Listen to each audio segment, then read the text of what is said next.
والذين آمنوا وعملوا الصالحات أولئك أصحاب الجنة هم فيها خالدون. وإذ أخذنا ميثاق بني إسرائيل لا تعبدون إلا الله وبالوالدين إحسانا وذي القربى واليتامى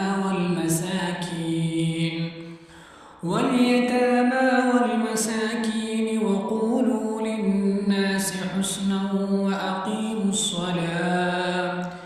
وأقيموا الصلاة وآتوا الزكاة ثم توليتم إلا قليلا منكم وأنتم معرضون.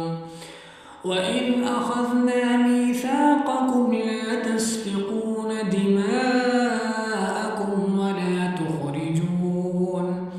ولا تخرجون أنفسكم من دياركم